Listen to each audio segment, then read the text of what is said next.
এই ভিডিওটা তিনজনকে নিয়ে করছি। কাকে কাকে? ফারিয়া, মারিয়া ও মারিয়া, আচ্ছা, কনি, যে কিনা প্রচণ্ড আপসেট মনে হলো, আর আমাদের ধনুদার একান্ত আপন স্ত্রী সাথী। আমি আজকে নাম নিয়েই বলবো। সেই সাথীর জন্য একটু কিছু কথা বলবো।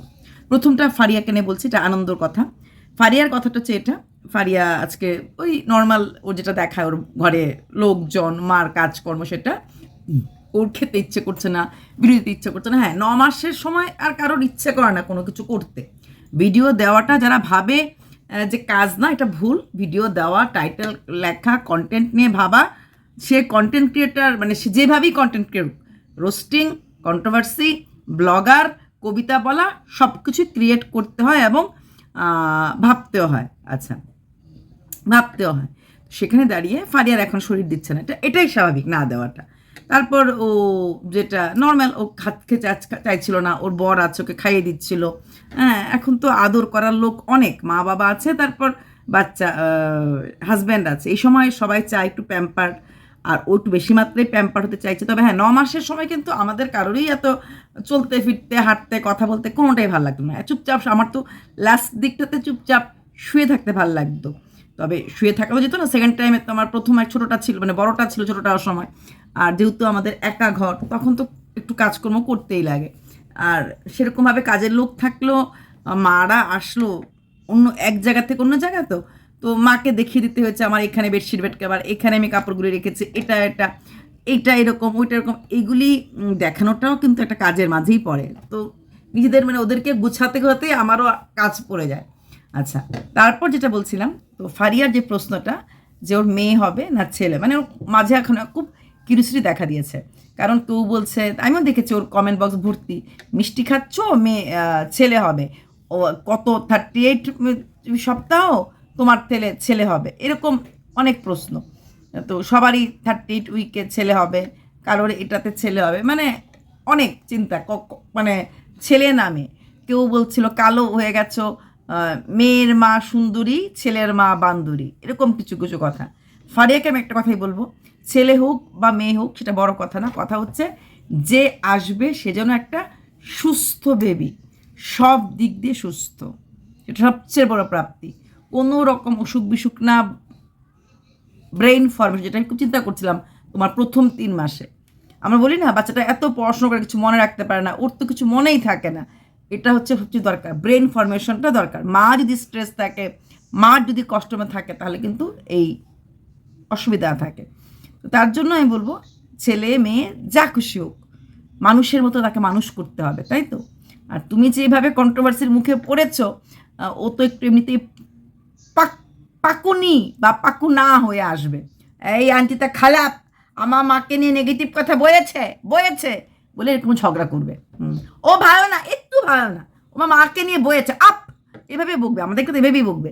বাবা বকেছে, ছেলে বকবে না? হ্যাঁ, একদম নাতি পুতি, একদম আমাকে বরাহনন্দন বলবি না, যে আসবি তাকে বলছি। তো এইসব ছাড়ো ফারিয়া, রিল্যাক্স, স্ট্রেস, মানে রিলস টিলস না, ভালো ভালো গান শোনো। যদি মনে করো তোমার কোরআনের যে সুরা নাকি বলে, তোমাদের ওইগুলি শুনতে তোমার ইচ্ছা হয়, তুমি ওইগুলি শোনো। এই সময়টাতে একটু নিজেকে অন্যভাবে রাখার চেষ্টা করো। সত্যি কথা, আমরা কিন্তু সবাই রেখেছি। আমি বলছি আমরা কিন্তু এখনও, আমরা বলতে আমি, তারপরে আমি আমার যাকে দেখেছি, আমার বন্ধুরা যারা আমার পরে এসে, ওরাও বলেছে এই সময় আমি জানিস তো সারাদিন গান শুনতাম, এরকম থাকে অনেক অনেক কিছু করার। তো এইগুলি ছেলে হোক মেয়ে হোক, নিজেকে একটু স্ট্রেস থেকে দূরে রাখো। তারপর তুমি বলছো ডাক্তার বলছে তোমাকে অনেকগুলি টেস্ট দিয়েছে, 5 থেকে 10 থেকে মধ্যে টেস্ট করাতে, এবং ইকো কেন দিল? হ্যাঁ, তুমি যে কথা বলতে বলতে হাঁপাও, ডাক্তার তোমার ব্যাপারে কোনো রকম করছে না আর কি, মানে ক্যালাসলি কিছু, সব কিছু সিরিয়াসলি তোমার, তার জন্য ইসিজি, ইকো, হার্টের কোনো প্রবলেম আছে কি না তোমার, সিজার করার সময়, যদি সিজারই তোমার হবে মনে হয়, তো তার জন্য উনি একদম পুরোপুরিভাবে সব কিছু দেখে সমস্ত টেস্ট করিয়ে তারপর, আমরা সবাই জানি সিজার করা তেমন কোনো বড় ব্যাপার না, কিন্তু যদি কারোর কোনো প্রবলেম থাকে তার দেখা, যেরকম আমাদের এগুলো কোনো টেস্টই হয়নি। শুধুমাত্র দুটো সিজারের সময় না, আমার এই গলস ব্লাডার স্টোন অপারেশন কখনোই এই ইকো, তারপরে ইসিজি, এগুলি কখনোই করেনি। সিজার তো নর্মাল একদম, বলেছে সিজার করতে হবে, লাস্ট আল্ট্রাসাউন্ড হলো, তারপর ডেট দিয়ে দিল অমুক দিন সিজার হবে। আগের দিন বিকালে গেলাম হসপিটালে ভর্তি হলাম, ওরা একটু আগের দিন বিকালে আমাদের একটু স্যালাইন ট্যালাইন দিল, তারপরে একটু অনেক কিছু করে নার্স, সেটা তুমি বিকালে বুঝবে, সেগুলি করলো। পরের দিন সকালবেলায় ওটিতে ঢুকিয়ে ফেললো দুটোর ক্ষেত্রে। সেখানে ইকো ইসিজি এগুলি কিছুই আমার তো করেনি, আমার 3টে অপারেশন না, 2টো বাচ্চার, একটা গলব্লাডার স্টোন, কোনোটাতেই কোনো কিছু করেনি। আগের দিন হসপিটালে ভর্তি করে হয়ে যায়, তারপরে ওই স্যালাইনটা দেয়, আর কিছু কাজ নার্সরা করে, সেটা সবার জন্যই করে। ওইটুকুন করার পর পরের দিন সকালবেলা বলবে তাড়াতাড়ি খেয়ে রাত্রি ঘুমিয়ে থাকুন। আমার 2টো বাচ্চাই সকালবেলা হয়েছে, একদম 7টা, একটা তো 7টার সময়, আরেকটা 9টার সময়। তো যাই হোক, সকালবেলা এসে করলো অপারেশন, কিছু খাওয়ারটা দেয় না ওরা, মানে বাড়ির লোক আসলে পরেই ওরা ঢুকিয়ে দেয়, ব্যাস এরকম। তবে হ্যাঁ, তোমার একটু হার্টের প্রবলেম আছে বোধ হয়, যাতে তুমি কষ্ট যেন পাচ্ছ, টেনশনও তোমার আছে, হ্যাঁ, তোমার আবার থাইরয়েডও বোধহয় আছে নাকি, কিছুটা থাইরয়েড বোধহয় আছে, তোমার কিছু প্রবলেম আছে, তার জন্য তোমার এগুলো দরকার। আমাদের কিছুই করতে লাগেনি, জাস্ট স্যালাইন। আর আমার তো অ্যাকচুয়ালি ফার্স্ট চাইল্ডটা নর্মালি হলে আমার মা বলেছে নর্মালের নাকি পেইন টেন আমি সহ্য করতে পারবো না, তার জন্য করে সিজার করেছি। আর সেকেন্ডটা যেহেতু ফার্স্টটা সিজার, সেকেন্ডটাও আমি আর চান্স দিলাম সিজার, কিন্তু ফার্স্টটা আমার একদম নর্মাল ডেলিভারিতে যা যা লক্ষণগুলি থাকে আমার সেটা শুরু হয়ে গেছিলো। হয়তো মানে ভোরবেলায় অপারেশনটা ওটিটা করে ফেললো, যদি ভোরবেলা ওটিটি না করতো তাহলে হয়তো আমার হয়তো দুপুর থেকে পেন শুরু হয়ে গেল হলে, সেটা আর সুযোগ দেয়নি। ঢুকলে স্যালাইন করলে ড্রেস পরে দিল, ঘুমিয়ে দিল, পরের দিনেই ইসে করে ফেললো। তো যাই হোক, এইটা হচ্ছে সিজার। তো তোমার কিছু প্রবলেম আছে তার জন্য। আর এখন আর ছেলে আর মেয়ে নিয়ে ভাবো না। হ্যাঁ, পুচকুটাকে কোলে নিতে ইচ্ছে করছে, পুচকুটাকে দেখতে ইচ্ছে করছে, এটাই হচ্ছে একটা মা হওয়ার ফিলিংস। দেখবে স্যালাইন নেওয়ার পর যা কষ্ট, যা ব্যথা হয় না, মানে স্যালাইন বলছি, সিজারের পর যখন তোমার কোলে বাচ্চাটা দেবে বা হাতে, প্রথম তো কোলে নিতে পারবে না, কোনো ব্যথা ব্যথা বলে মনে হয় না, কোনো কষ্ট অ্যাটলিস্ট আমার তো মনে হয়নি, বাকিদের কি জানি না। এবং এটা আমাকে দেখেও আমার জায়ের বোন বলেছিল, আমার যে ডাক না ডেকে বলছে, দেখে বোঝা যাচ্ছে কতটা স্যাটিসফাইড। ও যে কোলে নিয়ে বসে আছে, মনে হচ্ছে ভীষণ খুশি ছিল। আমি 2টো বেনি বেঁধে, আমাকে নার্সরাই বেঁধে দিয়েছিল, আমি এরকম করে ফার্স্ট চারের সময় কোলে নিয়ে বসা, ওরা আমাকে দেখতে এসেছিল 3rd ডেতে। বলে আমার মুখটার মধ্যে নাকি একটা স্যাটিসফ্যাকশন নাকি ভাবটা নাকি দেখিয়ে নাকি বুঝতে পেরেছে। তো এগুলি না থাকে মানুষের, হ্যাঁ, মানে অটোমেটিক হয়ে যায়, সেটা বলতে লাগে না। ওইটাকে কোলে নিলে বা ছোটোটার সময় তো ছোটোটা আমার হাতে এখানটা দিয়েছিল, যখন আমি দেখেছি তখন হাতের এখানটাতে, মানে আমি শোয়া ছিলাম। আর শিলংয়ের যত্নটা একদম অন্যরকম, ওরা মানে মাদার কেয়ার, বেবি কেয়ার একদম অন্যরকম। বাচ্চাকে সবসময় বেবিজ রুমে রাখে, টাইমে টাইমে খাওয়ার সময় মার কাছে নিয়ে আসে, মাকে এরকম কনস্ট্যান্ট মার কাছে দেয় না। যেখানে অন্যান্য নার্সিংহোমে বা অন্যান্য হসপিটালে দিয়ে দেয়, যেই রুমে তুমি থাকো না কেন, কিন্তু শিলংয়ে দেয় না। ওরা বাচ্চাকে ওদের কাছেই রাখে, বাচ্চা দেখালো, একটু খাওয়ালো, আবার নিয়ে গেল, ওই সমস্ত দেখভাল সব নার্সরা করে। বাচ্চা ওরা অন্যরকমভাবেই ওরা দেখভাল করে। এটা একটু something different from other state, আমি যেটা দেখেছি। সব কিছুর অন্যরকম। বাবার নাম এরা তো ইম্পর্টেন্স নেই, মার নামে ভাল লাগতো। অর্পিতার সান, অর্পিতা, আমার ছেলের নাম ছিল অর্পিতার সান। সেখানে সাধারণত আমাদের কি হয়, বাবার নামটা অমুকের ছেলে ডাকা, অর্পিতাস বেবি, অর্পিতাস বেবি, মানে একটা অন্যরকম ব্যাপার। হ্যাঁ, ছেলেটাকে নিয়ে আসলেই তো অর্পিতার ছেলে এসেছে এরকম করে। তো অর্পিতার ছেলে ট্যাগে এরকম ট্যাগ লাগানো থাকে বডি, মানে বাচ্চাদের সাথে, ওটার মধ্যে যে লেখা ছিল বেবি অফ অর্পিতা। তো বেবি অফ অর্পিতা, তারপরে ওদের কট থাকে, কটের মধ্যে মানে সব জায়গাতে বেবি অফ অর্পিতা অর্পিতা অর্পিতা লেখা থাকে। দারুণ, মানে এটা যার মা হয়, যে মার বাচ্চা তার নাম লেখা থাকে। তো ওইটা একটা অন্যরকম সিস্টেম, ওটা অন্যরকম, বাচ্চাগুলো যত্ন তো সব কিছু অন্যরকম করে ওরা। তো তার জন্য বলছি যে অত ভেবো না, তারপর বেশি টেনশন এই সময় নিতে নেই, কোনো ব্যাপারই নেই। কে খারাপ কমেন্ট, কে ভালো কমেন্ট, আর রোজ ভিডিও না করলে হবে। তোমার বাচ্চাটা সত্যিই লাকি, তুমি এবার বললে হ্যাঁ আশা কর্মীদের বেতন বাড়িয়ে দিয়েছে। দেখো, আসার আগেই দিদার টাকাতে খাবে থাকবে, দিদার স্যালারিটা বাড়িয়ে দিয়েছে, দেখেছো তো। মানে দিদা ওর জন্যই দিদা 5,000 টাকা মাসে খরচ করতে পারবে, ওর দুধ, ওর সেরেলাক, ওর বড় হলো, ওর জন্য খেলনা, ড্রেস। তো ওর বাচ্চারা বলে না নিজের ভাগ্যে বাচ্চারা খায়, তো ওর রাস্তাটা সব কিছু খুলেই নিয়ে আসছে, তোমার টেনশন করতে লাগবে না। এবার আসছি কনি, মানে জলের স্ত্রী কনি। তো কনি দেখলাম বেশ একটা ভিডিও ছিল, সেখানেও বললো যে আশেপাশে কারোর জায়গা আছে কিনা ওকে দেওয়ার জন্য, মানে কিনবেও।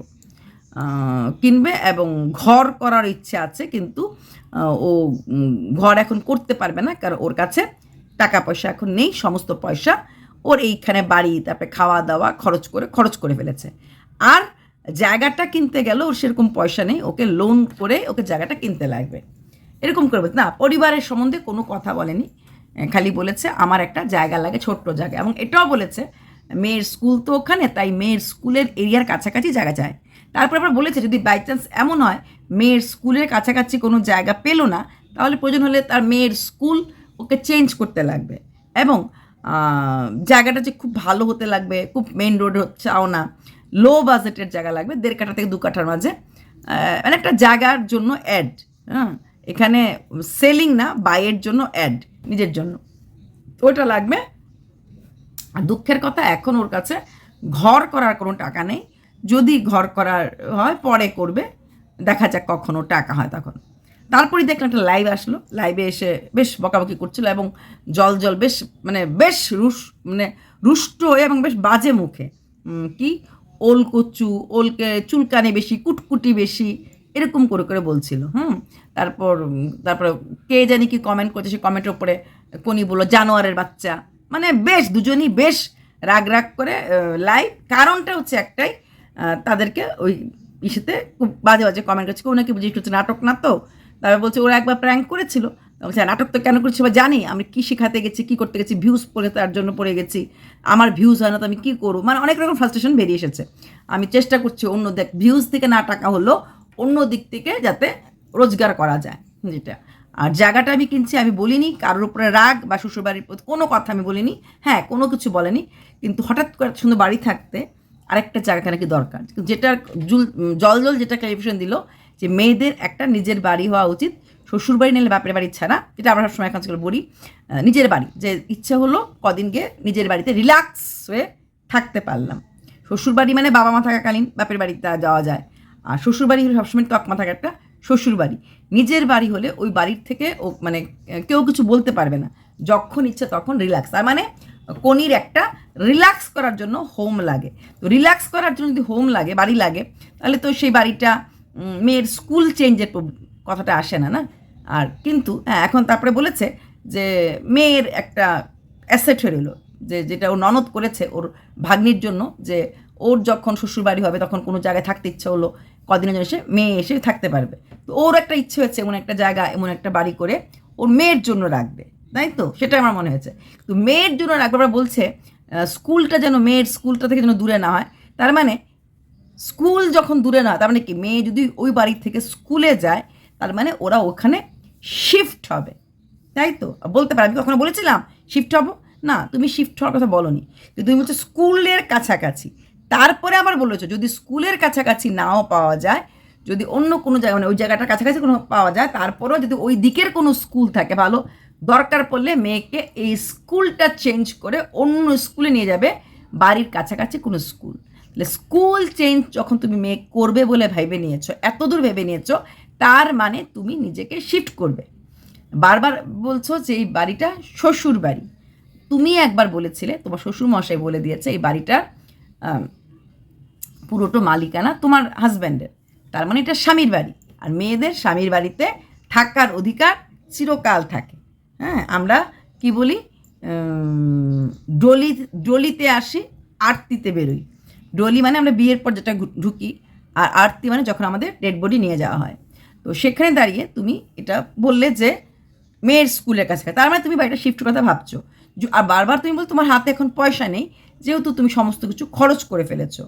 তো পয়সা নেই, লোন নিয়ে জায়গা, তো জায়গা আবার বলছো জায়গাটা একটা অ্যাসেট, নো ডাউট জায়গা অ্যাসেট, জায়গার মতো অ্যাসেট কিছুই নেই, কারণ এটা যেইভাবে তোমার ইন্টারেস্ট জায়গাটা দেয় সেটা কোনো ব্যাংক দিতে পারে না, মাটিতে টাকা লাগানো মানে খাঁটি।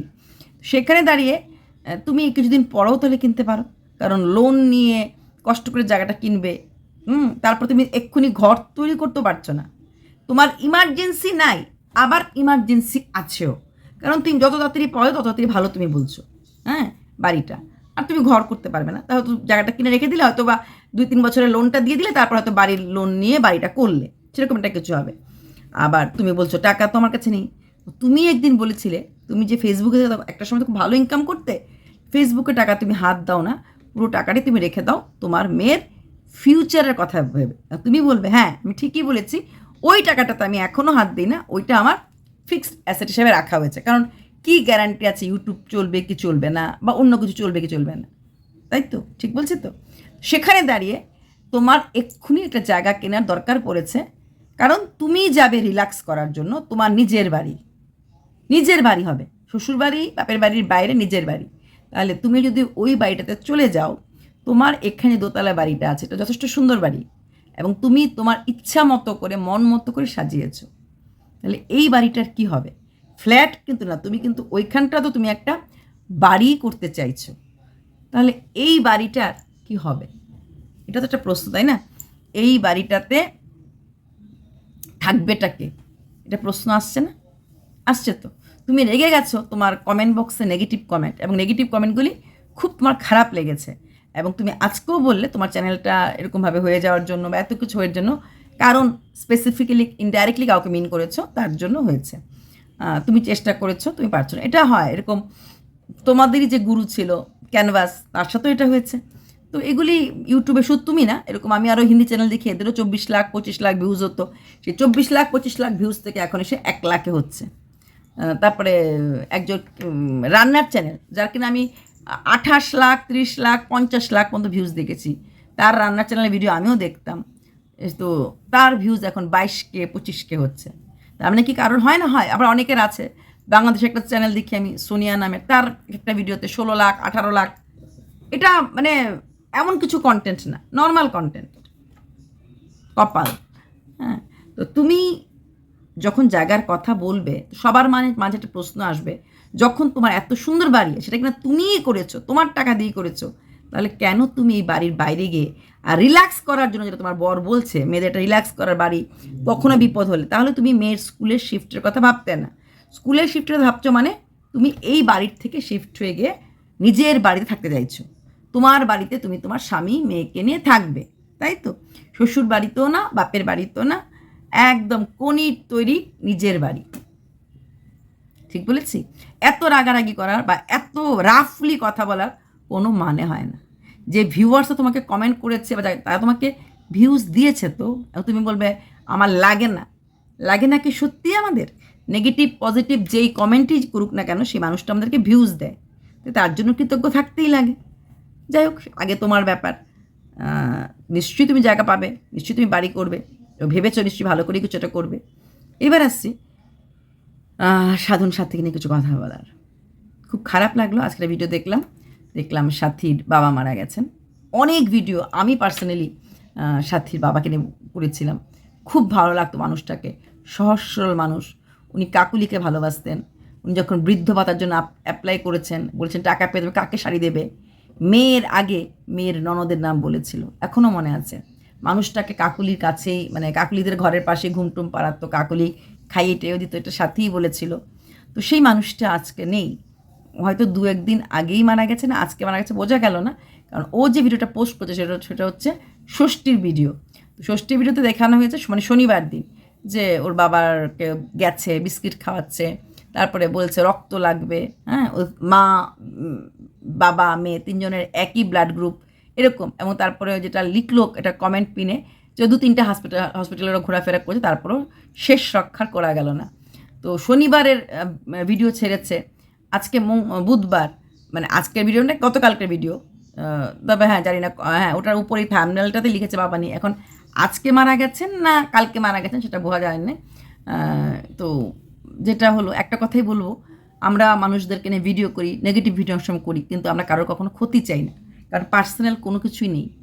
একটা কথাই বলবো, ওনার আত্মার শান্তি কামনা করি। আর সাথীকে বলবো, তুমি অনেক লাকি, এমন শ্বশুরবাড়ি পেয়েছো যেখানে এত বাড়ি ভর্তি লোক থাকা সত্ত্বেও তোমার বাবাকে এখানে আনতে পেরেছো, রাখতে পেরেছো এবং যত্ন করতে পেরেছো।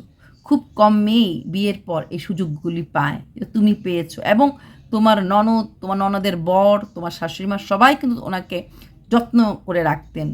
হ্যাঁ, উনি বেশ ভালো এবং সুরক্ষিত ছিলেন তোমার কাছে। তাই খুব কম মেয়েরাই পারে, বিশেষ করে গ্রামাঞ্চলে তো আরও কম পারে। তোমরা তো আর পুরো আরবান সোসাইটির না, পেরেছো, করেছো। তাই মন খারাপ করবে না। যেখানেই থাকুন ওনার আশীর্বাদ তোমার উপরে আছে। কিভাবে উনি পা টেনে টেনে হাঁটতেন, শীতের দিনে রৌদ্রতে বসিয়ে দিতেন, রৌদ্রতে খেতেন, সব কিছু আজকে আমার সারাটা দিন ধরে মনে পড়েছে।